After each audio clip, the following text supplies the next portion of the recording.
നമസ്കാരം, JB ജംഗ്ഷനിലേക്ക് സ്വാഗതം. അമർ അക്ബർ അന്തോണിയിലൂടെ മലയാള സിനിമയിൽ സ്വന്തം സ്ഥാനം നേടിയ നാദിർ ഷാ തൻ്റെ കലാ ജീവിതത്തിലൂടെ പ്രയാണം തുടരുകയാണ്. ഈ സിനിമയ്ക്ക് ഒരു രണ്ടാം പതിപ്പ് ഉണ്ടാകുമോ? നമുക്ക് നാദിർ ഷായോട് ചോദിക്കാം. പാരഡി രംഗത്ത് എനിക്ക് തോന്നുന്നു അതുവരെ പാരഡി ഒന്നും അത്രത്തോളം ഒന്നും പ്രസക്തമായിരുന്നില്ല. പാരഡി രംഗത്തേക്കുള്ള നാദിർ ഷായുടെ വരവ്. നാദിർ ഷാ നേരത്തെ പറഞ്ഞു, ഈ പറഞ്ഞ നേരാവണ്ണം പാടി മുന്നോട്ട് പോയിരുന്നെങ്കിൽ ഒരുപക്ഷെ നാദിർ ഷാ എന്നുള്ള ഗായകനെ ആരും അല്ലെങ്കിൽ കലാകാരനെ ആരും കാണില്ലായിരുന്നു. അതെ അതെ, നാദിർ ഷായുടെ പാരഡികൾ ഇഷ്ടപ്പെടുന്ന ഒരുപാട് ആൾക്കാരുണ്ട്. ഒരാളെ ഞാൻ കാണിക്കാം, അതിനുശേഷം ഒരു പാരഡിയിലേക്ക് നമ്മൾ പോകുന്നതാണ്. ഒരു നല്ല കലാകാരൻ, നല്ലൊരു സുഹൃത്ത്, നല്ലൊരു ഹ്യൂമൻ ബീയിങ്, അതിനേക്കാളൊക്കെ ഉപരി എൻ്റെ ഒരു ജ്യേഷ്ഠ സഹോദരനാണ് നാദിർ ഷാ. ഞാൻ ബാലതാരമായിട്ട് അഭിനയിക്കുന്ന സമയത്താണ് ആദ്യമായിട്ട് നാദിർ ഷായെ കാണുന്നത്. അപ്പം അന്ന് വളരെ ഹിറ്റായിട്ടുള്ളൊരു പാട്ടുണ്ടായിരുന്നു, അമ്മയ്ക്കൊരു ഫോറിൻ കൂടാ ഡാഡിക്കൊരു കാലം കൂടാന്ന് പറഞ്ഞിട്ടുള്ള ഒരു മലയാള പാട്ടിൻ്റെ ഒരു പാരഡി ഗാനം. എനിക്കൊക്കെ ബൈഹാർട്ടായിരുന്നു. എനിക്ക് മാത്രമല്ല, എൻ്റെ ക്ലാസ്സിൽ പഠിക്കുന്ന എല്ലാ കുട്ടികൾക്കും ബൈഹാർട്ടായിരുന്നു അന്ന് ആ പാട്ട്. അപ്പോൾ നാദിർ ഷായ്ക്ക് ഞാൻ ഫസ്റ്റിൽ അവർ മാനത്തെ കൊട്ടാരം എന്ന് പറയുന്ന പടത്തിൻ്റെ ലൊക്കേഷൻ ഞാൻ ബോബനും മോളിയായിട്ട് അഭിനയിച്ചുകൊണ്ടിരിക്കണം. ആ സമയത്താണ് ആദ്യമായിട്ട് കണ്ടിട്ട് ഞാൻ ഓടിപ്പോയിട്ട് ഈ പാട്ടാണ് ഞാൻ പറഞ്ഞത്. എനിക്ക് ഭയങ്കര ഇഷ്ടമാണ് ഈ പാട്ട് എന്നുള്ളത്. അമ്മയ്ക്കൊരു ഫോറും കൂടെ പാടാനാണോ? അത് മറന്നുപോയിട്ടുണ്ട് സാർ. അതിന്റെ ലിറിക്സ് നാദിർ ഷാ മറന്നതൊക്കെ ഞങ്ങൾ ഓർമ്മയിലേക്ക് കൊണ്ടുവരുക. അമ്മയ്ക്കൊരു ഫോറിൻ കോടാ, ഡാഡിക്കൊരു കാലം കോടാ, ബാക്കിയുള്ള പിള്ളേർക്കെല്ലാം നാട്ടിൽ നിന്നും നാടൻ കോടാ, ഗൾഫിൽ നിന്നും ലീവിൽ പോരുവാൻ പേടി തോന്നണ കാര്യം ഇതാ.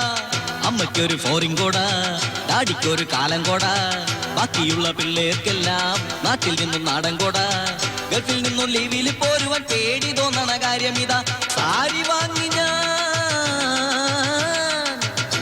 വാങ്ങി ഞാൻ എന്റെ അമ്മക്കും പെങ്ങൾക്കും ചേട്ടന്റെ മോക്കും. അന്ന് കവളൊന്നും ഉണ്ടായിരുന്നില്ല കേട്ടാ. കവളും ഉണ്ടായില്ല. ഇത് ശരിക്കും തടി വെച്ച്, കാരണം അന്നത്തെ ഒരു കോലത്തില് അന്നത്തെ സ്റ്റൈലില് അന്നിങ്ങനെ ഈ പറഞ്ഞ പോലെ അന്നത്തെ ഏറ്റവും വലിയ ഫാഷനായിരുന്നു അങ്ങനെ ആ രൂപമൊക്കെ. പിന്നെ നമ്മൾ അപ് ടു ഡേറ്റ് ആയിരുന്നു ആ സമയത്ത്. അല്ല, ഇന്നും അതാ ഫാഷൻ ആക്ച്വലി. അതെ അതെ. പക്ഷെ അത് അന്ന് കെ എസ് പ്രസാദ് പറഞ്ഞ പോലെ ഒരു വീഡിയോ കാസറ്റ് ഒരു ദിവസം കൊണ്ട് 2 മണിക്കൂർ വീഡിയോ കാസറ്റ് ഒക്കെ ഷൂട്ട് ചെയ്ത് പോയി. കോസ്റ്റ് എഫക്റ്റീവ് അല്ല, ആ കാസറ്റുകളാണ് ഞാൻ പറഞ്ഞില്ലേ ഒരുപാട് പേരെ രക്ഷപ്പെടുത്തിയിട്ടുണ്ട്. ഒരു ചിത്രത്തിലൂടെ വേണമെങ്കിൽ നാദിർ ഷായുടെ ലൈഫ് ആൻഡ് കോറിയോഗ്രാഫി. ആ കണ്ണ് ഇത് ആരാണ്? ഞാൻ തന്നെ. അത്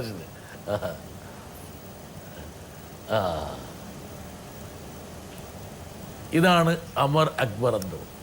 അമർ അക്ബർ അന്തോണിയും ഒപ്പം ധാപ്പനും ഞങ്ങളുടെ പടത്തിലെ വില്ലൻ, കളമശ്ശേരിയിലുള്ള ഷഫീഖ് എന്നുള്ള. നാദിർ ഷാ നിത്യജീവിതത്തിലെ എല്ലാ ഹ്യൂമറുകളും താങ്കളിലേക്ക് കടത്തിവിട്ടു. ഒരുപക്ഷെ താങ്കൾ അനുഭവിച്ച അല്ലെങ്കിൽ താങ്കൾ ആസ്വദിച്ച ഒരുപാട് ജീവിത മുഹൂർത്തങ്ങളും താങ്കൾ ഈ സിനിമയിലേക്ക് ചേർത്തു. ഈ സിനിമയിൽ നമ്മൾ സാധാരണ ഈ എഴുതിയ 2 വിപിൻ്റെയും വിഷ്ണുവിൻ്റെയും എൻ്റെയും നമ്മുടെ സുഹൃത്തുക്കളുടെയൊക്കെ ജീവിതത്തിലുണ്ടായിട്ടുള്ള തമാശകൾ തന്നെയുള്ളൂ സിനിമയിൽ. പുറത്തുനിന്ന് ഒന്നും കടമെടുത്തിട്ടില്ല.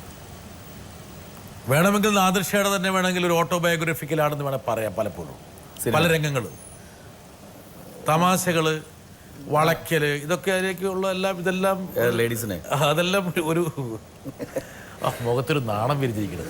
ഇല്ല സാറേ, ഞാൻ ആ വളക്കേണ്ട പ്രായത്തിലൊക്കെ കഷ്ടപ്പാടായിരുന്നു, അതുകൊണ്ട് വളക്കാൻ പറ്റിയില്ല.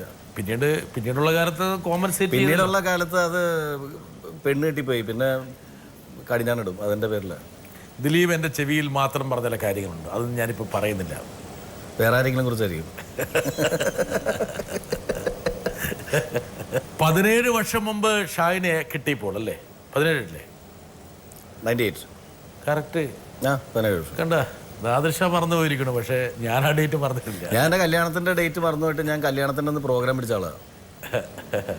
ശരിക്കും കാര്യമായിട്ട് പറഞ്ഞാൽ ഒരു ഏപ്രിൽ 12-ാം തീയതിയായിരുന്നു എൻ്റെ കല്യാണം 98. അന്ന് നമ്മൾ സ്റ്റേജ് ഷോസൊക്കെ പിടിച്ചുകൊണ്ടിരിക്കുന്നതാണ്. അപ്പം ആരും വന്ന് പ്രോഗ്രാം ബുക്ക് ചെയ്തപ്പോൾ ഞാൻ ഷോയ്ക്ക് 12-ാം തീയതി ഈസ്റ്ററും കൂടിയാണ് അന്ന്. ഞാൻ പറഞ്ഞു ഏറ്റു 12-ാം തീയതി സൺഡേ ആണ്. ഞാൻ പറഞ്ഞ 12-ാം തീയതി അപ്പം നമ്മുടെ എനിക്ക് തോന്നുന്ന ISROയുടെ പ്രോഗ്രാമാണ് ട്രിവാൻഡ്രം.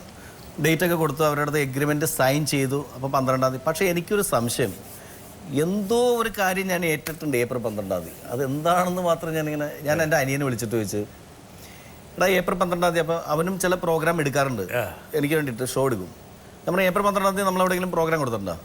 അപ്പോൾ ഏപ്രിൽ 12 ആ കേക്ക് എന്താ തമാശ? ഞാൻ പറഞ്ഞു അല്ല, നീ പ്രോഗ്രാം കൊടുത്തിട്ടുണ്ടെങ്കിൽ അത് പറ, ഞാനിവിടെ എഗ്രിമെൻറ്റ് സൈൻ ചെയ്ത്. അതുകൊണ്ടാണ് പറഞ്ഞത്. എന്നെ കളിയാക്കിയാണ്, തമാശയുടെ കാര്യമായിട്ടാണ്. ഞാൻ പറഞ്ഞ കാര്യമായിട്ടാണ്. ഏപ്രിൽ 12-ാം തീയതി നമ്മളിവിടെ പരിപാടി കൊടുത്തിട്ടുണ്ട്. കേക്കടെ കല്യാണമല്ലേ 12-ാം തീയതി? ഞാൻ ഒരു സെക്കൻഡ് അവരുടെ അടുത്ത്, എൻ്റെ ഒരാൾ മാത്രം, കാരണം സൈൻ ചെയ്ത് പോയി, അവർ ഫിക്സ് ചെയ്ത്. ഒരാൾ സാർ ഒരു സെക്കൻഡ് ഒന്ന് പുറത്തേക്ക് വരുമെന്ന് ചോദിച്ചു. അപ്പോൾ സെക്രട്ടറിയാണ്. ഞാൻ പറഞ്ഞു സാർ ഒരു കുഴപ്പമുണ്ട്. എന്ത് കുഴപ്പം? ഞാൻ പറയും ഏപ്രിൽ ഒന്നും പറയാൻ പറ്റില്ല, ഏപ്രിൽ 12 എന്ന് പറഞ്ഞു. നമ്മൾ ഒന്നുമില്ല, നിങ്ങൾ അല്ല സാർ എനിക്ക് ഒരു കല്യാണമൊക്കെ ഉണ്ടെങ്കിൽ വേറെ ആരെങ്കിലും പോയിക്കോളൂ. ഞാൻ പറഞ്ഞു അല്ല, ഈ കല്യാണത്തിന് ഞാൻ തന്നെ പോയാൽ പറ്റുള്ളൂ. അല്ല എന്ത് പറ്റി? ഞാൻ പറഞ്ഞു എൻ്റെ കല്യാണം കാര്യം കിട്ടോ. ഞാൻ പറഞ്ഞ കാര്യം കിട്ടും. താൻ മറന്നുപോയി? ഞാൻ പറഞ്ഞാൽ മറന്നുപോയി.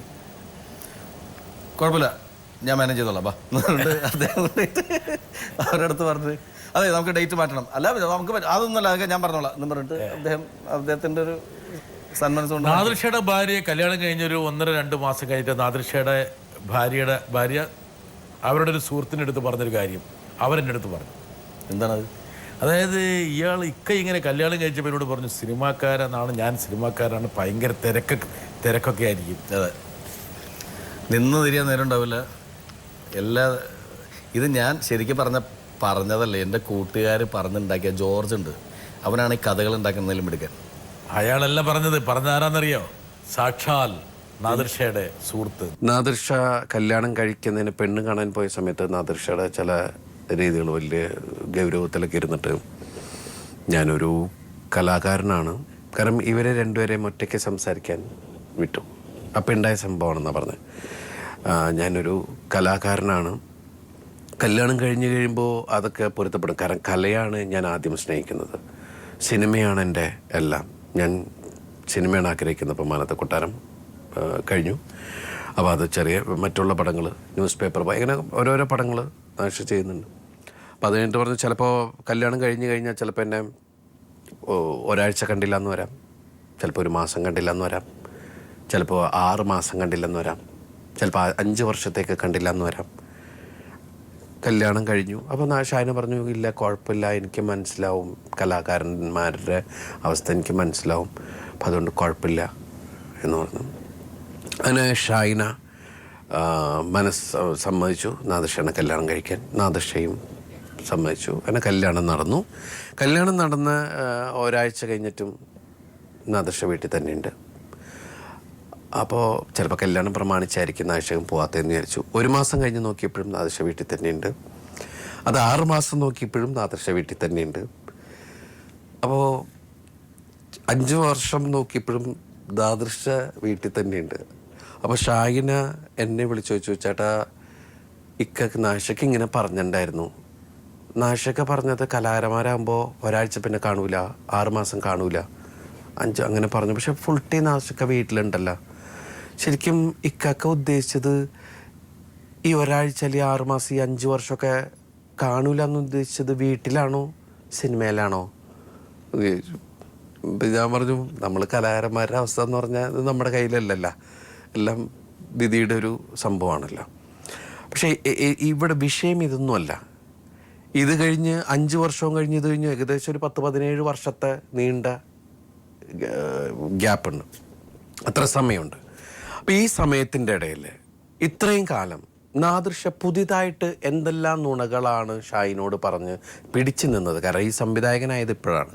അപ്പം അതുവരെ നാദിർഷ പിടിച്ചു നിന്നൊരു സമയമുണ്ട്. ആ നുണകൾ എന്തൊക്കെയാണെന്ന് എനിക്കൊന്ന് പറഞ്ഞു തരണം. കാരണം ഞാനിപ്പോൾ ഈ കിങ് ലെയർ എന്ന് പറഞ്ഞ സിനിമ ചെയ്തുകൊണ്ടിരിക്കുകയാണ്. ഇതിൽ ഞാൻ ഭയങ്കരമായിട്ട് കഷ്ടപ്പെടുന്നുണ്ട്. നുണേൻ്റെ വേഷമായതുകൊണ്ട് എനിക്കിത് പറഞ്ഞു ഫലിപ്പിക്കാനുള്ളൊരു സംഭവം. അപ്പോൾ അതുകൊണ്ടാണ് ഞാൻ ഗുരുവായ നാദിർഷയോട് ചോദിക്കുകയാണ്, ഇത്രയും കാലം പറഞ്ഞ നുണകൾ എന്തൊക്കെയാന്ന് ഒന്ന് നാദിർഷ ആരോടും പറയണ്ട, ബ്രിട്ടാസിയോട് മാത്രം പറഞ്ഞാൽ മതി, പിന്നത്തെ കാര്യങ്ങൾ അറിയാല്ല. ശരി. ദിലീപ് പറഞ്ഞാണെങ്കിൽ നുണയാൻ സാധ്യതയില്ലല്ലോ. ദിലീപ് ഇവന്മാരെ കളിയാക്കാൻ വേണ്ടിയിട്ട് പറയുന്ന കാര്യങ്ങൾ ഇതൊക്കെ ശരിക്ക് സത്യമായിട്ടുള്ള കാര്യമാണെങ്കിൽ അതങ്ങനെ ഞാനൊരിക്കലും പോയിട്ട് എനിക്ക് ഭയങ്കര തിരക്കാണ്. ഞാൻ ഉള്ളിടത്ത് ചോദിച്ചിട്ടുണ്ടായിരുന്നു, എന്നെ കണ്ടിട്ടുണ്ടാന്ന് ചോദിച്ചു. ആ കണ്ടിട്ടുണ്ട്, ടി വിയിലൊക്കെ കണ്ടിട്ടുണ്ട്. ഞാൻ പറഞ്ഞ എങ്ങനെ ടി വിയിൽ പ്രോഗ്രാം കണ്ടിട്ടുണ്ട്, നിങ്ങൾ മ്യൂസിക് ഷോ അന്ന് ഞാൻ ചാനലിൽ ഷോ അവതരിപ്പിക്കുന്നത്. ഞാൻ പറയാം എന്ത് തോന്നിയെന്ന് വെച്ചപ്പോൾ എൻ്റെ അടുത്ത് പറഞ്ഞ് അത്ര ഗംഭീരമായിട്ടൊന്നും തോന്നിയിട്ടില്ല, നിങ്ങളെക്കാൾ നന്നായിട്ട് അവതരിപ്പിക്കുന്ന വേറെ ആൾക്കാർ ഉണ്ട്. അന്ന് അന്നു കപൂറിൻ്റെ ഒരു അന്താക്ഷരി നടക്കുന്നുണ്ട്. എൻ്റെ അടുത്ത് പറഞ്ഞാൽ ഹിന്ദി പ്രോഗ്രാമാണ് ഞാൻ കാണാറ്, പക്ഷേ ചാനൽ മാറ്റിക്കളയും എന്ന് പറയാം. അപ്പം അങ്ങനെയൊക്കെ എൻ്റെ അടുത്ത് ഓപ്പണായിട്ട് സംസാരിച്ചിട്ടുണ്ട് ആ സമയത്ത്. എന്തോ അങ്ങനെ അന്ന് ഓപ്പണായിട്ട് സംസാരിച്ചതിൻ്റെ പേരിലായിരിക്കും എനിക്ക് എന്നാൽ പിന്നെ ഇത് തന്നെ കെട്ടിക്കളയാമെന്ന് തീരുമാനിച്ചത്. നാദിർഷ ഇതാണ്, ഇത് ഭാര്യ മക്കള് രണ്ട് പെൺകുട്ടികളല്ലേ? 2 പെൺകുട്ടികളാണ്, ആയിഷ ഖദീജ. നാദിർഷ, ഈ 3 നടന്മാരെ താങ്കൾ തിരഞ്ഞെടുത്തു, പൃഥ്വിരാജ്, ഇന്ദ്രജിത്ത്, ജയസൂര്യ. ഈ തിരക്കഥ വായിച്ചപ്പോൾ തന്നെ ഈ 3 പേരുടെ മുഖം തെളിഞ്ഞു? ഏയ് ഇല്ല. തിരക്കഥ വായിച്ചപ്പോൾ ആദ്യം ഇവർ 2 പേരും അഭിനയിക്കാൻ വേണ്ടിയിട്ടാണ് വന്നത്. ഒരു നായകനെ വെച്ചിട്ട് ബാക്കി 2 കഥ ഈ തിരക്കഥ എഴുതിയവന്മാർ ഇവരായിരുന്നു ഈ സിനിമയിലെ യഥാർത്ഥ നായകന്മാർ. സാർ ഇത് ഈ വിപിന് ലൈറ്റ് ബ്ലൂ ഷർട്ട് ഇട്ടിരിക്കുന്ന വിപിന് കാലിന് സ്വാധീനക്കുറവുണ്ട്, ഒരു കാലിന്. ആ കഥാപാത്രമാണ് ജയസൂര്യ ചെയ്തിരിക്കുന്നത്. ആ കഥാപാത്രം അതുപോലെ ചെയ്യാൻ വേണ്ടിയിട്ടാണ് ഇവൻ വന്നത്. പിന്നെ തിരക്കഥയായിട്ടല്ല യഥാർത്ഥത്തിൽ വന്നത്. തിരക്കഥ അവന് അങ്ങനെ ഒരു കാര്യം തീരുമാനിച്ചിട്ടുണ്ടായി. കാരണം കാലിന് സ്വാധീനമില്ല, ആ കാലിന് സ്വാധീനമില്ലാത്ത ഒരു കഥാപാത്രം ചെയ്ത ഒരിക്കലും വേറെ ആരിലേക്കും പോകില്ല, എന്നെ തന്നെ അഭിനയിപ്പിക്കും എന്നുള്ളൊരു തെറ്റായ ഒരു ധാരണ അവനുണ്ടായിരുന്നു. പക്ഷെ അത് നമ്മുടെ അടുത്ത് ചിലവായില്ല. 2 പേരും നല്ല ആക്ടേഴ്സാണ്. മറ്റേ വിഷ്ണു എന്ന് പറയുന്നത് കുറേ സിനിമകളിൽ ഗംഭീര കഥാപാത്രങ്ങൾ ചെയ്തിട്ടുണ്ട്. പിന്നെ നമ്മുടെ ഈ പടത്തിൽ പോലും ഒറ്റ സീനിൽ വന്നിട്ടുള്ളെങ്കിൽ പോലും അവൻ കൈയടി മേടിച്ചിട്ട് പോയ ആളാണ്. അസാധ്യമായിട്ട് അഭിനയിക്കാൻ സെൻസ് ഉള്ളതാണ്. പക്ഷെ എന്താ കാര്യം എന്ന് വെച്ചാൽ നമ്മൾ ഇവരെ വെച്ചിട്ട് പടം എടുത്തു കഴിഞ്ഞിട്ടുണ്ടെങ്കിൽ ഇത് കച്ചവടമാവണ്ടേ, മാർക്കറ്റ് ചെയ്യാൻ പറ്റില്ല. എനിക്ക് ഞാൻ അവരോട് പറഞ്ഞു കലാമൂല്യം ഉണ്ടാകാം, നമ്മളാദ്യം രക്ഷപ്പെടണം, എന്നിട്ടാണ് മറ്റുള്ളവരെ രക്ഷപ്പെടുത്താൻ. അല്ലാണ്ട് ഞാനും മുങ്ങി അതിൻ്റെ കൂടെ തന്നെ ഇവരെയും പിടിച്ച് വലിച്ച് വിഷമിച്ചവരാ ആദ്യം ഏതിനെ പറഞ്ഞപ്പോ അവർക്ക് വിഷമമുണ്ടായി. പറഞ്ഞപ്പോൾ മനസ്സിലാകുന്ന കൂട്ടത്തിലായിരുന്നു ഇവർക്ക്. ഇവര് ഞാൻ 3 പിന്നെ വേറൊരു അത്ഭുതം എന്ന് വെച്ചിട്ടുണ്ടെങ്കിൽ ഇവര് സ്ക്രിപ്റ്റ് എഴുതുന്നതിന് മുമ്പ് എനിക്കറിയാൻ പാടില്ല എന്തെഴുതാൻ വേണ്ടിയിട്ടാണ് എൻ്റെ അടുത്ത് വിളിച്ച് അനുഗ്രഹം ചോദിക്കുന്നത്. എൻ്റെ അടുത്ത് വിളിച്ചിട്ട് പറഞ്ഞ് ഇക്ക ഞങ്ങളൊന്നും അനുഗ്രഹിക്കണം. ഞാൻ പറഞ്ഞു എന്ത് പറ്റി? ഫോണിൽ കൂടി കുമ്പസാരിക്കുന്ന പോലെയാണ്. ഞങ്ങൾ ഒരു സ്ക്രിപ്റ്റ് എഴുതാൻ പോവാണ് ഒരു സിനിമയ്ക്ക്. ഞാൻ പറയാ നന്നായി വരും മക്കളെ, കുഴപ്പമില്ല, നന്നായിട്ട് ഗംഭീരമാവട്ടെ, ഞാൻ പ്രാർത്ഥിക്കാം. അറിയില്ല, ഇവരെ കണ്ടുപരിചയമുണ്ട്. അല്ല ഇവർ എപ്പോഴും ഇവർക്ക് അങ്ങനെ മനസ്സിൽ തോന്നിയത് എൻ്റെ അടുത്ത് വിളിച്ച് അനുഗ്രഹം മേടിച്ചിട്ട് എല്ലാവരും നിമിത്തങ്ങളാണല്ലോ അല്ലേ? അത് ഇത് എനിക്ക് വേണ്ടിയിട്ട് ദൈവം കണ്ടുവച്ചിരുന്ന സ്ക്രിപ്റ്റാണ്. അപ്പൊ ഈ പറഞ്ഞ ഇന്ദ്രജിത്ത്, പൃഥ്വിരാജ്, ജയസൂര്യ ഇവരെങ്ങനെ ഈ ഒരു കൊളാബറേഷൻ വേണമെന്ന്? ഇത് നമ്മൾക്ക് ആഗ്രഹിക്കാം, പക്ഷെ ഇതിന് ഡേറ്റ് തരിക എന്ന് പറയുന്നത് ഇവരാണ്, ഈ അഭിനയിക്കുന്ന ആർട്ടിസ്റ്റുകളാണ്. അവർ തീരുമാനിക്കണം ഞങ്ങൾ അഭിനയിക്കുക. കാരണം അവർ 3 പേരും മലയാള സിനിമയിൽ നിറഞ്ഞു നിൽക്കുന്ന ഈ 3 പേരും ഈ സിനിമയിൽ വേണമെന്ന് താങ്കൾ തീരുമാനിച്ചു? ഇല്ല, ആദ്യം ജയസൂര്യ അടുത്ത് കഥ പറഞ്ഞു. ജയസൂര്യ അടുത്ത് കഥ പറഞ്ഞപ്പോൾ ഞാൻ പറഞ്ഞു ഞാൻ റെഡിയാണ് ഇക്ക, ഇതിലൊരു കഥാപാത്രം ചെയ്യാനായിട്ട് ഓക്കെയാണ്. കാരണം 3 പേർക്ക് ഈക്വൽ ആയിട്ടുള്ള വേഷം വരുമ്പോൾ ചിലപ്പോൾ മടി കാണിക്കും. ഇക്ക എനിക്ക് ഈ സബ്ജക്റ്റ് ഇഷ്ടമായി, ഞാൻ ഇതിലൊരു വേഷം ചെയ്തോളാം എന്ന് പറഞ്ഞു. പിന്നെ നമ്മുടെ പ്രൊഡ്യൂസർ അപ്പോൾ പൃഥ്വിരാജായിട്ട് എനിക്ക് അത്ര വലിയ കമ്പനിയൊന്നുമില്ല. രാജുവായിട്ട് എവിടെയെങ്കിലും ഇപ്പോൾ അമ്മയുടെ ഷോയ്ക്കൊക്കെ കാണുമ്പോൾ ഞാൻ ഹായ് ഇങ്ങനെ വിഷ് ചെയ്യും, അത്രേ ഉള്ളൂ. അതിനപ്പുറത്ത് ഇന്ദ്രജിത്തായിട്ട് കുറച്ചും കൂടി സംസാരിക്കാറുണ്ട് വല്ലപ്പോഴൊക്കെ എവിടെയെങ്കിലും കാണും. അപ്പം രാജുവിൻ്റെ അടുത്തേക്കുള്ളൊരു ദൂരം എന്ന് പറയുന്നത് നമ്മുടെ പ്രൊഡ്യൂസർ ആൽവിൻ ആൻ്റണി ചേട്ടനായിരുന്നു. ഇപ്പം ചെന്നിട്ട് രാജുവിനെ പുള്ളി അവകാശപ്പെടുന്നുണ്ട്, എടുത്തുകൊണ്ട് നടന്ന് ഒക്കത്ത് വെച്ച് എൻ്റെ തഴമ്പ് ഇപ്പോഴും ഉണ്ട് എന്നൊക്കെ ഇടയ്ക്ക് ഇങ്ങനെ പൊക്കി കാണിക്കാറൊക്കെ ഉണ്ട്. എന്തോ പണ്ട് എവിടെയോ എനിക്ക് വേണം ചട്ടം പഠിപ്പിച്ച് വെച്ചാണ് അത് ഇന്ദ്രജിത്തിനെയും പൃഥ്വിരാജിനെ എടുത്തുകൊണ്ട് നടന്നാന്ന് പറഞ്ഞിട്ട് കാണിച്ചു ഇടയ്ക്ക് തരും. ഒരാളെ ഇവിടെ ഒരാൾ ഇപ്പുറത്തുമല്ലേ? അല്ല, രണ്ടുപേരും ഒരാളെ കഴിഞ്ഞ ശേഷമാണ് മറ്റാള്. അതൊക്കെ കാണിച്ചു തരാറുണ്ട്.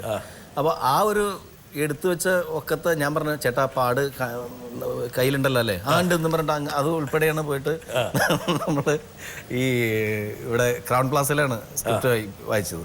മറ്റേ കമലഹാസന്റെ 3-ാം പറയിൽ മറ്റേ ശ്രീദേവിക്ക് മനസ്സിലാവാൻ വേണ്ടിയിട്ട് പല ഗോഷ്ഠിയും കാണിച്ച പോലെ അല്ല, അത് അതിന് വേണ്ടിയിട്ടുള്ള തയ്യാറെടുപ്പ് ഉണ്ടായിരുന്നു ഇടയ്ക്ക്. എന്നിട്ട് വിചാരിച്ചിട്ടോ എന്താ ഇവ തുടിമുക്കി കാണിക്കുക? ഇല്ല, അല്ല ശരി സത്യത്തിലുള്ളതാണ്. അൻ്റെ ചേട്ടൻ അവരുടെ ശരിക്കും ആ ചെറിയ പ്രായത്തിൽ തൊട്ട് അവരെ നന്നായിട്ട് അറിയാം. അപ്പൊ എടുത്തുണ്ട്. പക്ഷെ ഇത് ഞങ്ങളിങ്ങനെ തമാശക്ക് കളിയാക്കും, നമുക്ക് അതിനുള്ള അവകാശമുള്ളതിൻ്റെ പേരില്ല കേട്ടോ. അങ്ങനെയാണ് രാജു കഥ കേൾക്കുന്നത്, രാജു സമ്മതിച്ചു. പക്ഷെ രാജു സമ്മതിച്ചതിൻ്റെ ഇടയിൽ എനിക്ക് അദ്ദേഹത്തോടുള്ള ഒരു ബഹുമാനം എന്താ വെച്ചിട്ടുണ്ടെങ്കിൽ, ദിലീപ് എന്ന് പറയുന്ന എൻ്റെ ഒരു സുഹൃത്ത്, അദ്ദേഹത്തിൻ്റെ നല്ലൊരു സ്ക്രിപ്റ്റ്, ഞാൻ നല്ലൊരു ഡയറക്ടറാണെങ്കിൽ എന്തുകൊണ്ട് അയാളുടെ ഏറ്റവും അടുത്ത സുഹൃത്ത് ഡേറ്റ് കൊടുത്തില്ല, അയാളെ വെച്ചിട്ട് സംവിധാനം ചെയ്യിപ്പിച്ചില്ല എന്നൊരു ചോദ്യം ഏറ്റവും കൂടുതൽ കേൾക്കാനിടയുള്ള ആർട്ടിസ്റ്റ് രാജു ആയിരിക്കും. ഇത് എന്തിനാണ് നിങ്ങളുടെ അടുത്തേക്ക് നിങ്ങളൊരു പരീക്ഷണം നടത്തില്ല, അയാൾ ഇന്നവരെ ആരെയും കൂടെ അസിസ്റ്റ് ചെയ്തിട്ടില്ല, ഡയറക്റ്റ് ചെയ്തിട്ടില്ല, അയാളിൽ എന്താണ് സംവിധായകനുള്ളത് ഒന്നും അറിയാതെയാണ് എനിക്ക് ഡേറ്റ് തന്നെ. രാജു അങ്ങനെ ഒരു ചോദ്യം മനസ്സിൽ ചോദിച്ചോ? മനസ്സിൽ ചോദിച്ചിട്ടുണ്ടോ ഇല്ലെന്ന് അറിയില്ല, പക്ഷെ എപ്പോഴെങ്കിലും ഷൂട്ടിങ്ങിനിടയിൽ രാജു പറഞ്ഞിട്ടുണ്ടോ? രാജു പറഞ്ഞിട്ടുണ്ട്. എൻ്റെ അടുത്ത് ഒരുപാട് ആൾക്കാർ ചോദിച്ചിട്ടുണ്ട്, നാദർഷ എങ്ങനെയുണ്ട്? ഞാൻ പറഞ്ഞ കുഴപ്പമില്ല, പക്ഷെ അതിന് ഉത്തരവാണ് നിങ്ങളുടെ സിനിമ എന്ന് പറഞ്ഞു എൻ്റെ അടുത്ത്. പുള്ളി അതിനുശേഷം എൻ്റെ അടുത്ത് ഡബ്ബിങ് കഴിഞ്ഞപ്പോൾ എന്നെ വിളിച്ചിട്ട് പറഞ്ഞു, നാദർഷക, ഈ സിനിമ നിങ്ങളുടെ നിങ്ങൾ ഈ സിനിമ ഇത് അർഹിക്കുന്ന ആളാണ്, ഇതിൻ്റെ പിന്നിൽ നിങ്ങൾ ഒരുപാട് പണിയെടുത്തിട്ടുണ്ട്, എനിക്ക് ഒരുപാട് സന്തോഷം തോന്നുന്നു. ഈ സിനിമ വളരെ ഹിറ്റായിരിക്കും, സക്സസ് ആവും ഇതാണെന്ന് എനിക്കറിയില്ല, പക്ഷെ നിങ്ങളുടെ ഒരു സംവിധായകൻ എന്ന് പറയുന്നത് ഒരുപാട് ശ്രദ്ധിക്കപ്പെടും. പക്ഷെ നിങ്ങൾ ഇനി ചെയ്യേണ്ടത്, എന്നെ പ്രായം കൊണ്ട് ഒരുപാട് താഴെയാണെങ്കിലും അദ്ദേഹം പറഞ്ഞൊരു കാര്യം, നിങ്ങൾ ചെയ്യേണ്ടത് ഏതൊക്കെ സിനിമ നിങ്ങൾ ചെയ്യാതിരിക്കുന്നു എന്നുള്ളതാണ് നിങ്ങളുടെ ബുദ്ധി. ഇനി നിങ്ങളെ തേടി ഒരുപാട് സിനിമകൾ വരും, നിങ്ങളെ തേടി ഒരുപാട് പ്രൊഡ്യൂസേഴ്സ് വരും, പക്ഷെ നിങ്ങളതൊക്കെ ഏതൊക്കെ നിങ്ങൾ കളയുന്നു എന്നുള്ളത് ആണ് നിങ്ങളുടെ ബുദ്ധി ഇരിക്കുന്നത്, അത് സൂക്ഷിക്കണം എന്ന്. ആ ഉപദേശം മനസ്സിൽ സൂക്ഷിച്ചിരിക്കുകയാണ്. അല്ല സാറേ, ഇത് ഇത്രയും വർഷങ്ങളായിട്ട് 10 കൊല്ലമായിട്ട് ഒരു സിനിമ ചെയ്യണമെന്ന് ആഗ്രഹിച്ചിരുന്നു, ഇപ്പോഴാണ് കഥ കിട്ടിയത് ചെയ്തത്. ഇനി ഇതുപോലൊരു നല്ല സബ്ജക്റ്റ് കിട്ടിയാൽ മാത്രമേ സിനിമ ചെയ്യുള്ളൂ, അതല്ലാണ്ട് ഒരു സിനിമയുടെ സക്സസ്സിൽ നമ്മൾ ചാടി കയറിയിട്ട് ഒരാക്രാന്തം കാണിക്കാൻ പോവില്ല. ആക്രാന്തം വരട്ടെ, ഒരാൾ വരട്ടെ. നമസ്കാരം ചോടേട്ടാ. അങ്ങനെ ഒറ്റ സിനിമ കൊണ്ട് നാഷിക മലയാളികളുടെ വിശ്വാസം മുഴുവൻ നേടിയെടുത്തിരിക്കുകയാണ്. അടുത്ത സിനിമയ്ക്ക് ഇതിനേക്കാൾ ക്രൗഡായിരിക്കും, ഉറപ്പാണ്. അതുകൊണ്ട് അമർ അക്ബർ ആൻ്റണി എന്ന് പറയുന്ന സിനിമയേക്കാൾ മുകളിലുള്ള സിനിമ വലിയൊരു ഉത്തരവാദിത്തമായി മാറിയിരിക്കുകയാണ് നാഷികയ്ക്ക്. ഒറ്റ പ്രാർത്ഥനയുള്ളൂ, നാഷിക ഏറ്റവും തിരക്കുള്ള ഒരു സംവിധായകനായി പോകല്ലേ എന്ന്. കാരണം അപ്പം ചിന്തിക്കാനുള്ള ഒരു സമയം ഉണ്ടാവില്ല. ജോണേട്ടാ, ഇടയ്ക്ക് നമ്മൾ വരാൻ കേട്ടോ ഷോയ്ക്ക്. ബൈ. ഇതിന് സമാനമായിട്ടൊരു ചോദ്യമായിട്ട് വേണം എനിക്കൊന്ന് കാവ്യ ഒന്നും കൂടി നമ്മുടെ കൂടെ വരുന്നുണ്ട്.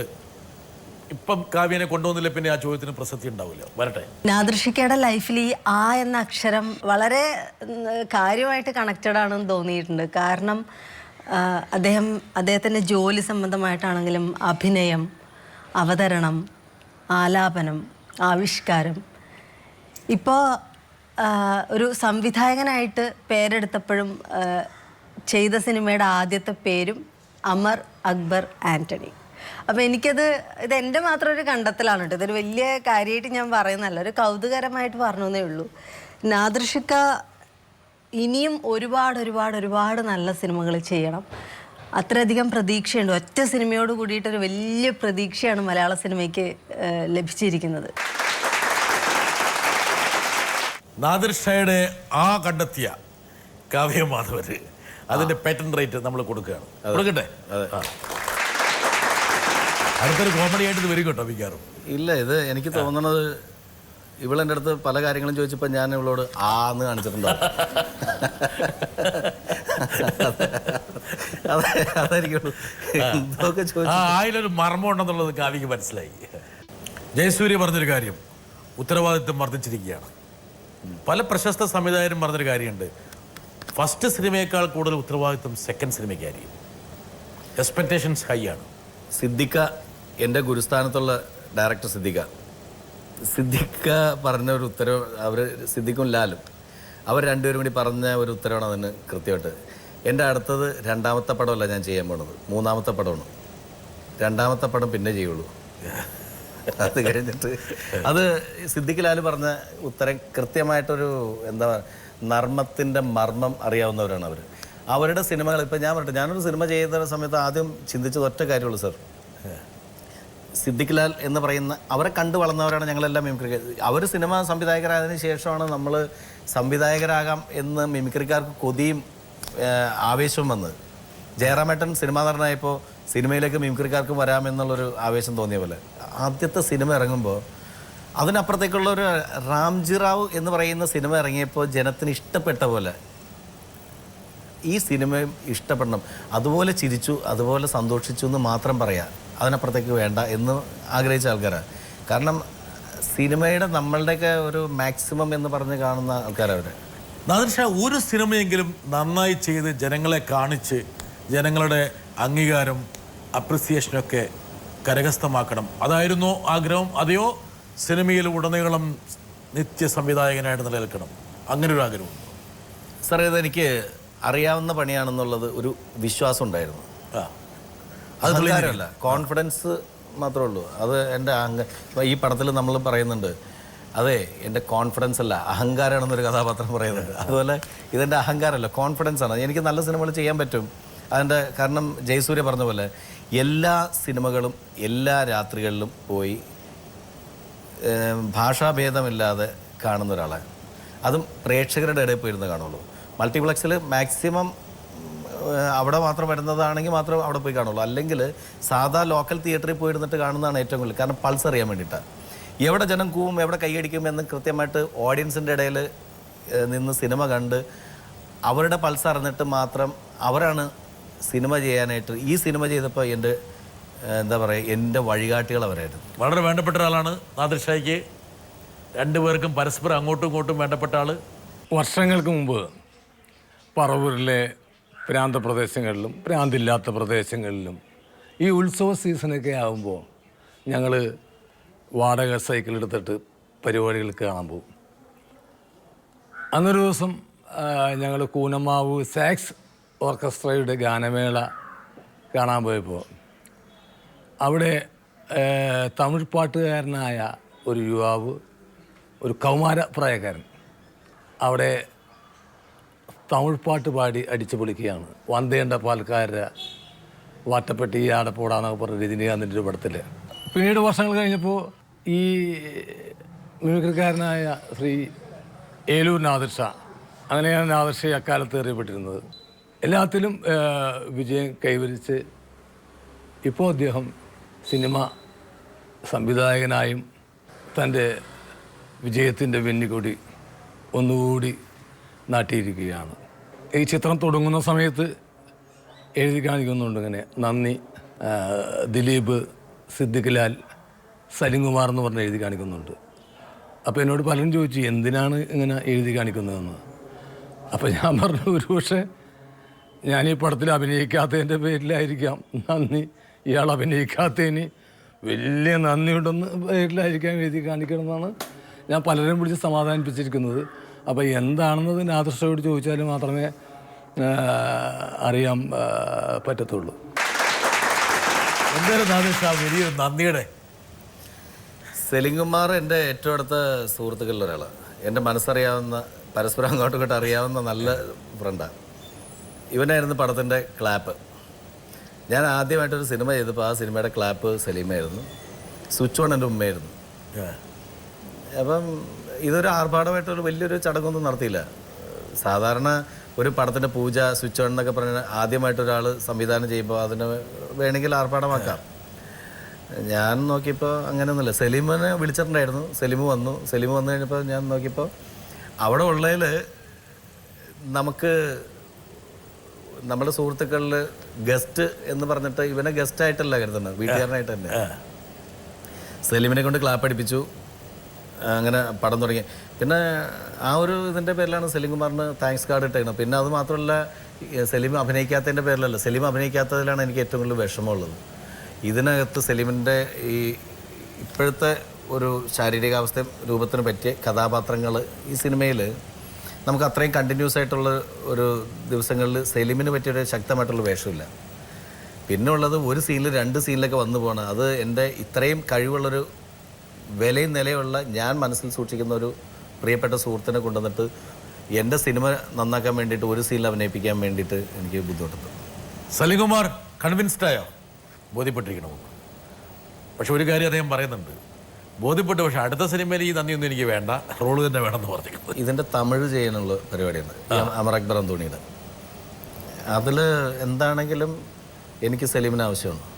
കാരണം എനിക്ക് ഇതിനകത്ത് സലീം വരാത്തതിൻ്റെ വിഷമം എനിക്ക് ഭയങ്കരമായിട്ട് മനസ്സിലുള്ളത്. തമിഴിൽ എനിക്ക് സലീമിന് ആവശ്യമുണ്ട്. നാദിർഷ എന്നുള്ള പഴയ ഗായകനെ മറക്കാത്ത ഒരുപാട് ആൾക്കാരുണ്ട്. അതിലൊരാളെ ഞാനിപ്പം കൊണ്ടുവരാം. നാദിർഷയ്ക്ക് അറിയാവുന്ന ഒരാളാണ്. നാദിർഷ എന്ന വ്യക്തി എൻ്റെ ജീവിതത്തിലേക്ക് കടന്നു വരുന്നത് ഏതാണ്ട് 3-ാം ക്ലാസ്സിലോ 4-ാം ക്ലാസ്സിലോ പഠിക്കുമ്പോഴാണ്. ഏലൂർ ഈസ്റ്റേൺ UP സ്കൂളിൽ ഞങ്ങൾ ഗാനമേളയ്ക്ക് വരുമ്പോൾ അന്ന് എൻ്റെ സുഹൃത്തായ ശ്രീ പട്ടണം റഷീദ് എന്നെ പരിചയപ്പെടുത്തുകയായിരുന്നു ഈ കൊച്ചുകുട്ടിയെ. അങ്ങനെ അന്ന് അവിടെ നിന്ന് ഞാൻ ഈ ആളെ കൂട്ടിക്കൊണ്ട് എൻ്റെ ഈ സമിതിയിലേക്ക് വരികയായിരുന്നു. 10 വയസ്സുള്ള ഈ കുട്ടിയെ വിശ്വസിച്ചുകൊണ്ട് തന്നെ അന്ന് അതേ പ്രായത്തിലുള്ള ഒത്തിരി കുട്ടികളെ കൂട്ടിച്ചേർത്ത് അവരുടെ ഒരു ഗ്രൂപ്പ് ഉണ്ടാക്കി ആ ഗ്രൂപ്പിൻ്റെ പ്രോഗ്രാം കേരളം മുഴുവൻ ഒത്തിരി അവതരിപ്പിച്ചു. ഞാൻ നാദിർഷയ്ക്ക് ഗുരുസ്ഥാനീയനാണെങ്കിൽ പോലും എന്നെ സ്നേഹത്തോടെ ചേട്ടാ എന്ന് വിളിക്കാനുള്ള എല്ലാ സ്വാതന്ത്ര്യമുള്ള വ്യക്തിയാണ് നാദിർഷ.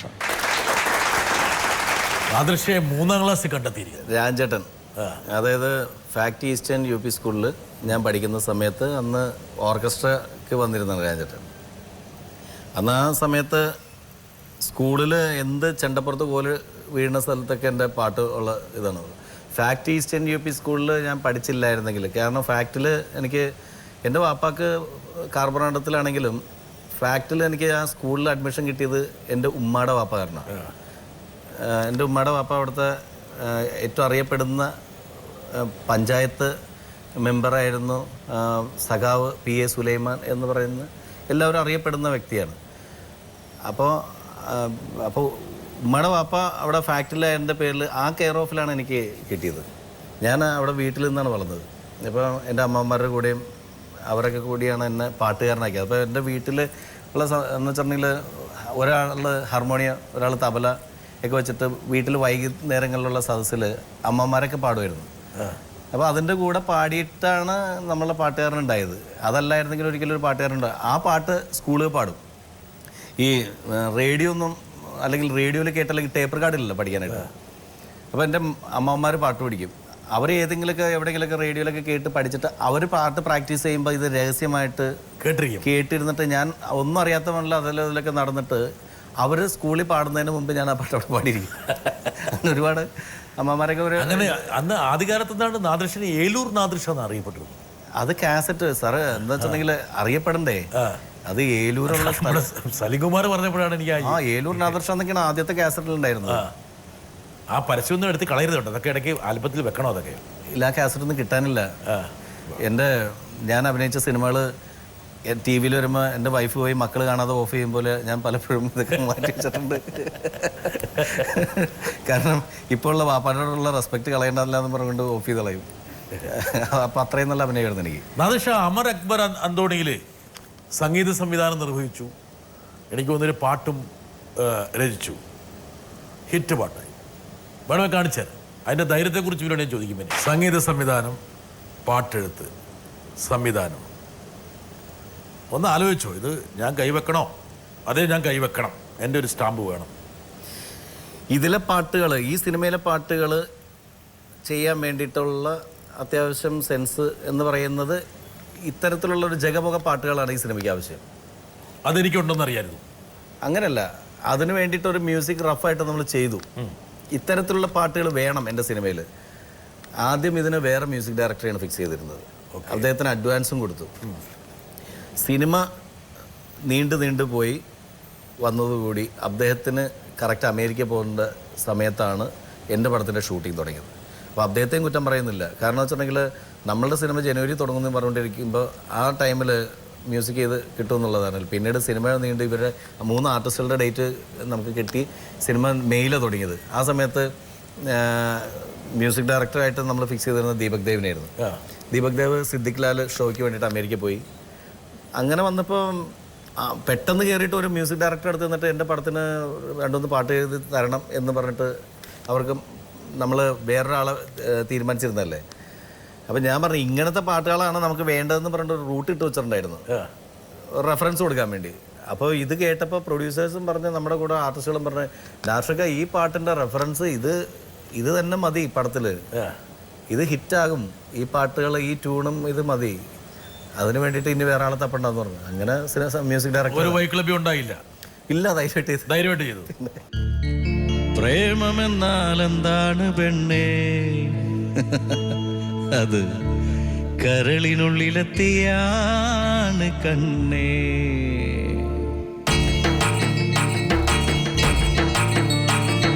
പ്രേമമെന്നാൽ എന്താണ് പെണ്ണേ, അത് കരളിനുള്ളിലെത്തിയാണ് കണ്ണേ. കള്ളു കുടിച്ചാലും പോകൂല, അത് സ്വാമി വലിച്ചാലും മാറൂല. കള്ളു കുടിച്ചാലും പോകൂല, അത് സ്വാമി വലിച്ചാലും മാറൂല. ചങ്ക് പറിച്ചെടുത്ത് പെണ്ണുങ്ങടെ കയ്യിൽ കൊടുത്താലും വെറും ചെമ്പരത്തിപ്പൂ എന്ന് പറഞ്ഞിട്ട് നീയൊക്കെ ദൂരെ എറിയില്ല സുന്ദരി പെണ്ണേ. ആ ചെമ്പരത്തി പൂവെടുത്ത് ചെവിയിൽ ചൂടും നാം, പിന്നീ നാട്ടിലെ ശശിയാകും ശശാങ്കനാകും. ആ ചെമ്പരത്തി പൂവെടുത്ത് ചെവിയിൽ ചൂടും നാം, പിന്നീ നാട്ടിലെ ശശിയാകും ശശാങ്കനാകും. പ്രേമമെന്നാൽ എന്താണ് പെണ്ണേ, അത് കരളിനുള്ളിലെത്തിയാണ് കണ്ണേ. പ്രേമമെന്നാൽ എന്താണ് പെണ്ണേ, അത് കരളിനുള്ളിലെത്തിയാണ് കണ്ണേ.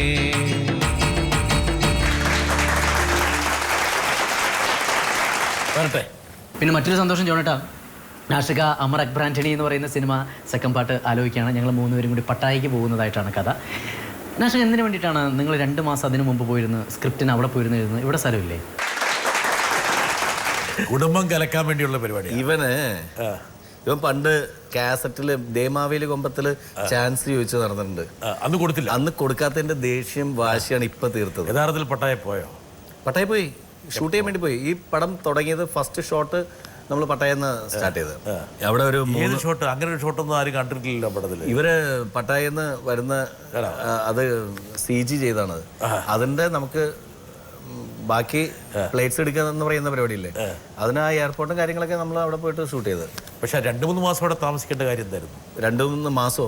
അത് ഇനി എഴുതാൻ വേണ്ടി പോയിരിക്കും എന്ന് പറഞ്ഞു. അല്ല, നേരത്തെ പോയി ജയസൂര്യ പറയണത്. അതായത് ഭാര്യയുടെ അടുത്ത് പല കാര്യങ്ങളും പറഞ്ഞിട്ട് സിനിമ എന്ന് പറഞ്ഞിട്ട് അവിടെ പോയി. പട്ടായയില് പോകുന്നത് പരിപ്പേറിയും ചോറും തിന്നാനല്ല എന്ന് എല്ലാവർക്കും അറിയാവുന്ന ഈ പടത്തിൽ പറയുന്നുണ്ട്.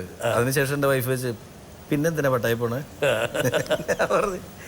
ഞാൻ പറഞ്ഞ അവിടെ ചെന്നിട്ട് ഫ്രൈഡ് റൈസും നൂഡിൽസും ഒക്കെ കഴിക്കാൻ വേണ്ടിയിട്ട്. കാരണം ചൈനീസ് റെസ്റ്റോറൻറ്റ്സ് കൂടുതലുള്ള സ്ഥലമല്ലേ, ചൈനീസ് റെസ്റ്റോറൻറ്റ്സ് അപ്പൊ കൂടുതലുള്ള സ്ഥലമല്ലേ എന്ന് പറഞ്ഞു. അപ്പോൾ അതാണല്ലേ ഞാൻ പറഞ്ഞ അതാണ്. ഞാൻ ചൈനീസ് ഉണ്ടാക്കി തരാമെന്ന് ഭാര്യ പറഞ്ഞില്ലേ അന്നേരം? വരട്ടെ. നമസ്കാരം നാർഷിക. JB ജംഗ്ഷൻ എന്ന ഈ പ്രോഗ്രാമിൽ ഗസ്റ്റായിട്ട് വരുന്നുണ്ടെന്ന് അറിഞ്ഞു. തീർച്ചയായിട്ടും നമുക്ക് എല്ലാവർക്കും ഒരുപാട് സന്തോഷമുള്ളൊരു സിനിമയിലെ ഒരു കാലയളവാണത്. കാരണം എപ്പോഴും സംഭവിക്കുന്നൊരു കാര്യമല്ല അമർ അക്ബർ അന്തോണി എന്ന ചിത്രം പോലൊരു വിജയം. പിന്നെ നമുക്ക് എല്ലാവർക്കും അറിയാം, ഷൂട്ടിംഗ് തുടങ്ങിയ സമയം തൊട്ട് നമ്മൾ ഡിസ്കസ് ചെയ്യുന്നൊരു കാര്യമാണ് അമർ അക്ബർ അന്തോണിയുടെ സീക്വൽ. അപ്പോൾ ആ ഒരു സീക്വൽ തീർച്ചയായിട്ടും പട്ടായ തന്നെ ഷൂട്ട് ചെയ്യുമെന്ന് വിശ്വസിക്കുന്നു. കാരണം ഇവരുടെ 3 പേരുടെയും ഏറ്റവും വലിയ ആഗ്രഹം ഈ സിനിമയിൽ പട്ടായയിൽ പോകുക എന്നുള്ളതാണ്. പക്ഷേ അവർ പട്ടായയിൽ പോകുന്നില്ല. അപ്പോൾ പട്ടായയിൽ തുടങ്ങുന്ന ഒരു സീക്വൽ തീർച്ചയായിട്ടും ഈ സിനിമയ്ക്ക് പ്രതീക്ഷിക്കുന്നു. അതിൽ നമുക്ക് എല്ലാവർക്കും വീണ്ടും ഒന്നുകൂടി ഒത്തുകൂടാം എന്ന് ആശംസിക്കുന്നു. ചെറുപ്പക്കാരെല്ലാം പട്ടയം നോക്കി നിൽക്കേട്ടാ നാദിർഷ. ഇനി ഒരു കുഴപ്പമെന്ന് വെച്ചിട്ടുണ്ടെങ്കിൽ തായ്ലൻഡ് പട്ടായയിലൊക്കെ പ്രോഗ്രാമിന് വിളിച്ചാൽ തന്നെ വീട്ടുകാർ കൂടി പറയും ഞങ്ങൾ കൂടി വരണ്ടെന്ന് പറയും. അതാണ് അവസ്ഥ. കാരണം ഈ സിനിമ അത്രയും ചെറുപ്പക്കാരുടെ ഇടയിൽ പട്ടായ എന്ന് പറയുന്ന കാര്യത്തിന് ഫാമിലിയുടെ ഇടയിലൊരു ചർച്ച ഉണ്ടാക്കി വെച്ചിട്ടുണ്ട്. പട്ടായയിൽ അങ്ങനെ ഞങ്ങൾ മാന്യന്മാർക്ക് പോലും പട്ടായ പോകാൻ പറ്റാത്തൊരവസ്ഥയാക്കി. സാറിനാണ് ഉദ്ദേശിച്ചത് അല്ലെങ്കിൽ എന്നെയാണ് സാറിനാണ് ഉദ്ദേശിച്ചത്? ശരിക്കും പറഞ്ഞാൽ ഇവര് ഇപ്പൊ ഇങ്ങനെ പറയുമ്പോഴാണ് നമ്മൾ ആലോചിക്കുന്നത്. ഇതിന്റെ 2ാം ഭാഗവും കാര്യങ്ങളും ഒക്കെ നമുക്ക് വേണമെങ്കിൽ ആലോചിക്കാം. പക്ഷെ അതിന് കൃത്യമായിട്ടുള്ളൊരു നല്ല സ്ക്രിപ്റ്റും കാര്യങ്ങളും നല്ലൊരു റൂട്ട് കിട്ടുകയാണെങ്കിൽ തീർച്ചയായിട്ടും ഒരു വിജയ് സിനിമയുടെ അല്ലെ ഏതൊക്കെയാലും ഒരു ബേസിസ് ഉണ്ട്. അതെ, മാത്രമല്ല ഈ 3 ആൾക്കാർ തമ്മിലുള്ള വൈബ് ഒരു പക്ഷേ വളരെ പ്രകടമായിരുന്നു. ഇവര് 3 പേരും തമ്മിലുള്ള റിയൽ ലൈഫിലെ ഫ്രണ്ട്ഷിപ്പ് ഈ സിനിമയ്ക്ക് ഒരുപാട് ഗുണം ചെയ്തതാണ്. പക്ഷേ എൻ്റെ ചോദ്യം ഇങ്ങനെ വന്ന് തുളുമ്പി വന്നിട്ട് വീണ്ടും ഇങ്ങനെ പോയി. നാദിർഷയുടെ അടുത്ത സുഹൃത്താണ് ദിലീപ്, സോൾമേറ്റ് എന്ന് വേണമെങ്കിൽ പറയാൻ വേണ്ടി. അതെ അതെ. എന്താ ദിലീപ് ഈ സിനിമയിൽ അഭിനയിക്കായിരുന്നു? ദിലീപിനെ പറ്റി വേഷം ഇതിനകത്ത് ഒരെണ്ണം പോലും ഇല്ല. ദിലീപ് ആണ് ഇതിലൊരു വേഷം ചെയ്തിരുന്നെങ്കിൽ, അതെയോ ദിലീപ് അങ്ങനൊരു വേഷം ദിലീപിനെ കൊണ്ട് ചെയ്യിക്കേണ്ടതില്ല എന്ന് നാദിർഷ ആലോചിച്ചു? ഈക്വലായിട്ട് 3 പേർക്കും, ഞാൻ വെറുതെ ചോദിക്കാം, ഒരു ഹൈപ്പോത്തറ്റിക്കലായിട്ട് ഈക്വലായിട്ട് എന്ന് വെച്ചാൽ 3 ഹീറോസ് ആയിട്ട്. ഇപ്പോൾ കാരണം ദിലീപും പൃഥ്വിരാജും ഒരേ ഏജല്ല. അവർ അല്ലെങ്കിൽ എടാ പോടാ വിളിക്കുന്ന ഏജിലുള്ള 3 പേര് വേണം. സിനിമയിൽ പ്രായമുണ്ടോ അതിന്? സിനിമയിൽ പ്രായമില്ലെങ്കിലും നാട്ടുകാർക്ക് ദിലീപിനെ കണ്ടു കഴിഞ്ഞാൽ ഇപ്പം നാദൃശയുടെ അതേ പ്രായമല്ലേ എപ്പോഴും തോന്നിക്കുള്ളൂ. എൻ്റെ പ്രായമല്ലേ എന്ന് വെച്ചിട്ടുണ്ടെങ്കിൽ ഞങ്ങൾ രണ്ടുപേരും ഒരേ പ്രായമല്ലേ. എൻ്റെയും ദിലീപിൻ്റെ 26 വയസ്സെന്നുള്ളത് നാട്ടുകാർക്ക് മുഴുവൻ അറിയാവുന്നതാണ്. അത് സാറായിട്ട് ഇനി കുറക്കാൻ നോക്കിയാലും സമ്മതിക്കില്ലല്ലോ. ഞാൻ ചോദ്യം പിൻവലിക്കടാ. ഒരു ചോദ്യം പിൻവലിക്കില്ല. ഒന്ന് പല്ല് കടിച്ചോ കല്ല് കടിച്ചോ? ഇല്ല സർ, ഇല്ല. ശരി, അവിടെ നിൽക്കട്ടെ ആ ചോദ്യം. ഒരു 10-28 വർഷത്തെ ബന്ധമുണ്ട് ഞങ്ങൾ തമ്മിൽ നേരിട്ട് പരിചയപ്പെട്ടത്. അപ്പോൾ ചോദിച്ചേക്കാൻ ജനിച്ച അന്ന് മുതലാണോ എന്നുള്ളതൊക്കെ നിങ്ങൾക്ക് സംശയം വന്നേക്കാം. നാദൃശയെ ഞാൻ മിമിക്രിയിൽ കൊച്ചിൻ ഓസ്കാർ എന്ന് പറഞ്ഞ ട്രൂപ്പിൽ, മാളച്ചേട്ടൻ്റെ ട്രൂപ്പിൽ മിമിക്രി ഒക്കെ ചെയ്യുന്ന നാദൃശനെ പരിചയപ്പെടാൻ വേണ്ടിയിട്ട് ഞാൻ ആലുവപ്പുഴ നീന്തിയൊരു ചരിത്രമൊക്കെ ഉണ്ട്. പക്ഷേ പിന്നീട് എനിക്ക് മനസ്സിലായത് ഞാൻ എടുത്ത റിസ്ക്കും, കാരണം പുഴയിൽ വഞ്ചി ഇല്ലാത്തത് കൊണ്ടാണ് ഞാൻ ഇവരുടെ പ്രോഗ്രാം കാണാൻ വേണ്ടിയിട്ട് നീന്തിയത്. പ്രോഗ്രാം കണ്ടു, നാദൃശനെ പരിചയപ്പെടാൻ വേണ്ടി, ഒരു ഓട്ടോഗ്രാഫ് കിട്ടാൻ വേണ്ടി നിന്നു. അതിനുശേഷം ഞങ്ങൾ തമ്മിൽ സൗഹൃദത്തിലായി. പിന്നീട് ഞാൻ മഹാരാജ് കോളേജിൽ പോയപ്പോൾ നാദൃശ അവിടെ എന്നെ ജഡ്ജ് ചെയ്യാൻ വന്നു. കുടുംബമായിട്ടും ഒക്കെ വളരെ അറ്റാച്ച്ഡായി മാറി. നാദൃശയുടെ ഉമ്മ എന്ന് പറയുന്നത് എൻ്റെ അമ്മ തന്നെയാണ്. നാദൃശ, ആൾക്കാർ ചോദിക്കുന്നൊരു കാര്യമുണ്ട്, ദിലീപിനെ ഈ രംഗത്തേക്ക് കൊണ്ടുവരുന്നതിന് ഏറ്റവും കൂടുതൽ പ്രയത്നിച്ച ഒരാൾ നാദൃശയാണ്. അല്ല അല്ല, ദിലീപിനെ ഈ രംഗത്തേക്ക് അത് അല്ല എന്ന് നാദൃശ പറഞ്ഞാലും ദിലീപ് എപ്പോഴും പറയും എൻ്റെ ജീവിതത്തിലെ ഏറ്റവും വലിയ പ്രചോദനം, പ്രോത്സാഹനം നാദൃശയായിരുന്നു. ഇല്ല, ഇവന് നമ്മുടെ എറണാകുളം നോർത്ത് ബസ് സ്റ്റോപ്പിൽ എൻ്റെ വീട്ടിലൊന്നും ഫോണൊന്നും ഉണ്ടായില്ല. എൻ്റെ വീടിൻ്റെ തൊട്ട ഏലൂർ, എൻ്റെ വീടിനടുത്ത് ഒരു PL ജോസഫേട്ടൻ്റെ വീട്ടിലാണ് ഫോൺ ഉണ്ടായിരുന്നത്. എനിക്ക് വരുന്ന കോൾസ് കംപ്ലീറ്റ് അവിടെയാണ്. അവിടെ എഴുതി വെച്ചിട്ടുണ്ടാവും നമുക്ക് ആ ജോസഫേട്ടൻ്റെ മക്കൾ ആരെങ്കിലും എനിക്ക് വരുന്ന നമ്പർ തിരിച്ചു വിളിക്കാൻ വേണ്ടിയിട്ട്. ആ നമ്പറുമായിട്ട് ഈ ബസ് സ്റ്റോപ്പിൽ ഇറങ്ങിയിട്ട് ഞാൻ കോയിൻ ഇട്ടിട്ട് വിളിക്കേണ്ടിടത്തൊക്കെ വിളിച്ചുകൊണ്ടിരിക്കുന്ന സമയത്ത് എന്നെ പരിചയപ്പെടാൻ വേണ്ടിയിട്ട് ബാക്കിൽ ഒരാൾ വന്ന് എപ്പോഴും ഇങ്ങനെ മുണ്ടും മടക്കി കുത്തി നിൽക്കും. എന്നെ കാണുമ്പോൾ മടക്കുത്ത് അഴിച്ചിട്ടിട്ട് നമസ്കാരം പറയും. വീണ്ടും ഞാൻ ഫോൺ ചെയ്യുമ്പോൾ വീണ്ടും മടക്കി കുത്തി ഇട്ടിട്ട് വീണ്ടും തിരിയുമ്പോൾ മടക്കി കുത്തി അഴിച്ചിട്ട്. അപ്പോൾ ഇത് കുറേ പ്രാവശ്യമൊക്കെ ഞാൻ കണ്ടിരിക്കുമ്പോൾ അധികം എല്ലാ ദിവസവും ഉള്ള പരിപാടിയാണ്. അപ്പോൾ അത് കാരണം അധികം മൈൻഡ് ചെയ്യാറില്ല. എൻ്റെ അടുത്ത് പറയും, എൻ്റെ പേര് ഗോപാലകൃഷ്ണൻ, ഞാൻ മാരായസിൽ പഠിക്കുന്നത് എന്നൊക്കെ പറഞ്ഞ് ഞാൻ പറഞ്ഞാൽ ശരി ആയിക്കോട്ടെ, നിങ്ങളുടെ ട്രൂപ്പിൽ എന്തെങ്കിലും. ഞാൻ പറഞ്ഞ ട്രൂപ്പിൽ ഇപ്പോൾ ചാൻസ് ഒന്നുമില്ല. ഇദ്ദേഹം എന്താണ്, ഞാൻ കലാഭവൻ്റെ ഗാനമേളയുടെ ഇടയിൽ മിമിക്രി ചെയ്യുന്നുണ്ട്. ഞാനിവിടെ ലാലുലിക്സ് ചെയ്യും, സുരേഷ് ഗോപി എന്നൊക്കെ പറഞ്ഞാൽ അവിടെ തന്നെ നിന്ന് കാണിക്കും. അപ്പം പിന്നെ നമ്മളൊരു ചെവി കൂടി കേട്ട് മറ്റേ ചെവി കൂടി കേട്ട് അങ്ങനെ അധികം മൈൻഡ് ചെയ്യാണ്ട് വിട്ട്. അതേ സമയത്ത് തന്നെ എനിക്ക് മഹാരാജ് കോളേജിൽ ജഡ്ജ് ചെയ്യാൻ വേണ്ടി പോയി. അപ്പോഴാണ് ഈ ബസ് സ്റ്റോപ്പിൽ നിന്ന് അപ്പോഴാണ് ഈ ഗോപാലകൃഷ്ണൻ അവിടെ. ഗോപാലകൃഷ്ണൻ കറക്റ്റ് ഗോപാലകൃഷ്ണൻ്റെ സ്വഭാവമായിട്ട് ചുറ്റിനും ഒരു 10-15 പെൺപിള്ളേരും ഇവന് പേര് പോലെ തന്നെയായിരുന്നു. കാരണം മഹാരാജ് കോളേജിൽ ഇവന് ഒരുപാട് ഫ്രണ്ട്സ് എന്ന് പറയുന്ന എല്ലാം പെൺപിള്ളേരായിരുന്നു ഫ്രണ്ട്സ് കൂടെ ഉള്ളത്. അതിൻ്റെ ഇടയിൽ നിന്ന് ഈ ഗോപാലകൃഷ്ണൻ കയറി മിമിക്രി ചെയ്ത് ഭയങ്കര കയ്യടിയും ബഹളവും അങ്ങനെ കണ്ടപ്പോൾ ഞാൻ ഇയാൾ കൊള്ളാലോ, ഇയാൾ സ്റ്റേജിൽ ഗംഭീരമായിട്ട് ചെയ്യുന്നു. അന്നത്തെ യൂണിവേഴ്സിറ്റി വിന്നറൊക്കെ മത്സരിക്കുന്നുണ്ടായിരുന്നു. അവരൊക്കെ കടത്തി വെട്ടിയിട്ട് ഈ ഗോപാലകൃഷ്ണന് ഫസ്റ്റ് പ്രൈസ് കിട്ടി. അത് കഴിയുമ്പോൾ ഞാൻ പറഞ്ഞു, ഒന്ന് ഈ റിമി ടോമിക്ക് കുറിപ്പ് കൊടുത്തിട്ട് പോലെ ദിലീപിന് ഒരു കുറിപ്പ് കൊടുത്തിട്ട് ഒന്ന് ഇത് ഈ ജഡ്ജ്മെൻറ്റ് കഴിയുമ്പോൾ എന്നെ ഗോപാലകൃഷ്ണനാണ് ദിലീപ്. അതെ, ഓക്കെ, വന്നൊന്ന് കാണണം. അങ്ങനെ ഗോപാലകൃഷ്ണൻ വന്ന് കണ്ടു. പിറ്റേ ദിവസം ഞങ്ങൾ രണ്ടുപേരോട് ഈ നേരത്തെ രാജൻ ആൻ്റണി ചേട്ടനെ കണ്ടില്ലേ, രാജൻ ആൻ്റണി ചേട്ടൻ്റെ കൂനമാവ് സാക്സ് ഓർക്കസ്ട്രയിലാണ്.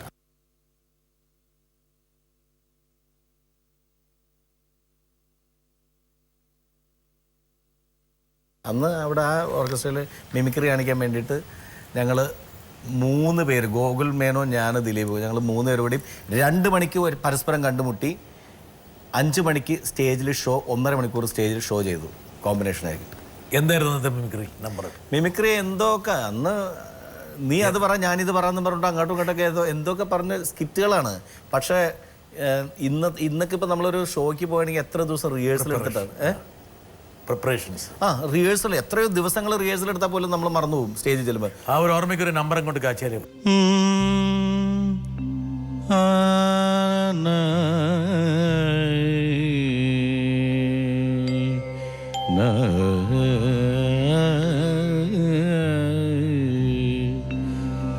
സ്വാമിനാഥ പരിപാലയാശുമ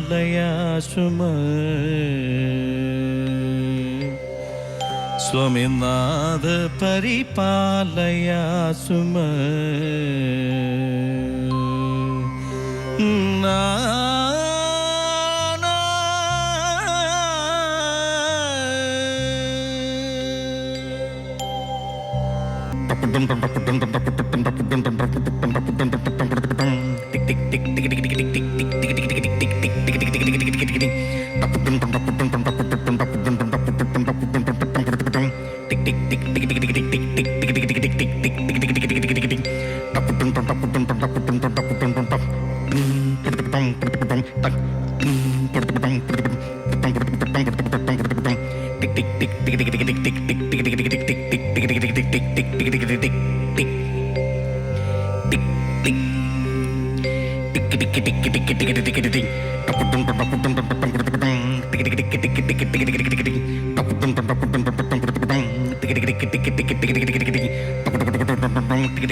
നമ്മൾ സ്റ്റേജ് ചെയ്യുമ്പോൾ ഒരാൾ മൃദംഗം വായിച്ചു കഴിഞ്ഞിട്ടുണ്ടെങ്കിൽ മറ്റാൾ ഇങ്ങനെ വായിച്ചു തരും. അപ്പോൾ നമുക്കൊരു സാവകാശം കിട്ടും, ബ്രീത്ത് എടുക്കാനുള്ളൊരു. ഇതിപ്പോൾ അതൊന്നുമില്ല, രണ്ടുപേരും കൂടി ഒരുമിച്ച് വരണോടത്ത് വെച്ച് കടന്നു നോക്കിയാൽ. നാദിർഷ, ഞങ്ങൾക്കെല്ലാം അഭിമാനമുണ്ട്, സന്തോഷമുണ്ട്. നാദിർഷയുടെ കന്നി സംവിധാനം വൻ വിജയമായി. ജനങ്ങൾ നാദിർഷയെ നെഞ്ചിലേറ്റി. 2 വ്യാഴവട്ടക്കാലത്തെ അധ്വാനം സഫലമാകുന്നൊരു മുഹൂർത്തമാണ്. ഇനിയും ഒരുപാട് ഉത്തരവാദിത്തങ്ങൾ നാദിർഷയുടെ തോളിൽ വരികയാണ്. ഒരുപക്ഷെ ഉത്തരവാദിത്തം വർദ്ധിച്ചുകൊണ്ടിരിക്കുകയാണ്. ഇനി നാദിർഷയെ കാണുന്ന വേറൊരു ലെവലിലായിരിക്കും. പക്ഷേ ആ ലെവലിൻ്റെ കൂടെ ഉള്ള ഒരുപാട് ഉത്തരവാദിത്തങ്ങളുണ്ട് എന്നുള്ള കാര്യം മനസ്സിലാക്കുക. നമുക്ക് ഒരുപാട് കാര്യം സംസാരിക്കാനുണ്ട്. നാദിർഷയുടെ ഒരുപാട് സിനിമകളിലേക്കൊക്കെ ഊടിയിടാനുള്ള സാഹചര്യമുണ്ടായിരുന്നു. പക്ഷേ ഏതൊരു ഷോയ്ക്കുമുള്ള പോലെ ഒരു പരിമിതിയിലുണ്ട്. നമുക്ക് ഈ ഷോ വൈൻഡപ്പ് ചെയ്യേണ്ട സമയമായിരിക്കുന്നു. 2 വരി അടിപൊളി പാട്ട് നാദിർഷ പാടിക്കൊണ്ട് ഈ ഒരു ജംഗ്ഷൻ ഇവിടെ. ഇതിൻ്റെ ഫൈനൽ സോങ് ആയിട്ട് പാടുന്നത് അമർ അക്ബർ അന്തോണിയലിനെ ഞാൻ സംഗീതം ചെയ്ത. ഇതിൽ പാടിയിരിക്കുന്നത് വിജയ് യേശുദാസും അഫ്സലും എൻ്റെ അനിയൻ സമതും ചേർന്ന് പാടിയാണ് ഈ പാട്ട്. മലയാളം, ഹിന്ദി, തമിഴ് ആ പാട്ട്. മഞ്ഞാടും മാമലത്താഴത്ത് നീയൊന്ന് പാടടി പൂങ്കുയിലേ,